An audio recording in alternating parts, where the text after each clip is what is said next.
Well, she said that he doesn't deserve a driver's license, let alone to be president. He called her a bird brain and mocked her Indian name. Now the former president says, oh, don't worry, she'll join my team. Is there room for her on your team, or better yet, your ticket? Well, I think she's going to be on our team because we have a lot of the same ideas, the same thoughts. I appreciated what she said. You know, we had a nasty campaign. It was pretty nasty. But she's a very capable person, and I'm sure she's going to be on our team in some form. Absolutely. Ooh, talk about a 180. Our deputy political director, Avery Harper, on, well, when exactly did these two kiss and make up? Avery, I mean, Rick Klein, okay, said yesterday, no, this is all about 2028. Then I said, no, I think this could be VP. I want to know what you think, Avery Harper. I can't imagine a world in which this means that she is up for consideration to be his running mate.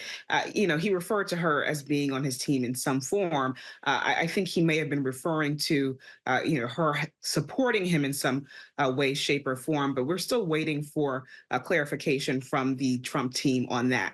You also have to really look closely about what Nikki Haley said.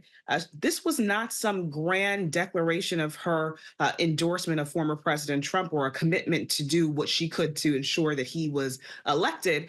She said that she was going to vote for him, and however reluctantly she may have come to that decision, we don't know. But that is the decision that a lot of her supporters are going to be in come November. Okay, so, all right, we'll get to her supporters in a second, but first, if Nikki Haley were to join Trump's team, we know she does well with those who don't like Trump, so is this what Trump needs to win?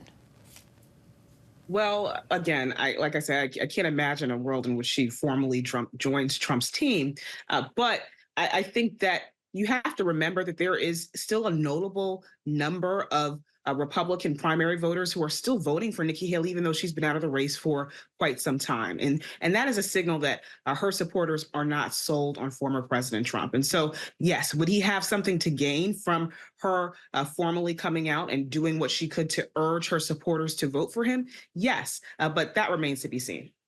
All right, well, Democrats will tell you that, you know, these Nikki Haley voters weren't voting for Haley. They were voting against Trump. What do you make of that? And do do the Dems think that they can win over some of these votes to Team Biden? I think the Biden campaign is trying to make efforts to make some inroads with Nikki Haley supporters earlier this week, just after she announced that she was going to vote for Trump in November. The Biden team had a meeting that was previously scheduled with some Haley supporters. They have tried to, convince her supporters that they have a place within their camp, in their big tent. But again, whether those folks are actually going to come out and vote for President Biden come November, that remains to be seen. Look, listen, these folks have a choice to do a few things. They could sit out of the election altogether. They could hold their nose and vote for former President Trump because they want to vote for a Republican, or they could cross party lines and vote for Biden or a third party candidate like RFK Jr. All right, stay tuned. Deputy Political Director Avery Harper, thank you so much.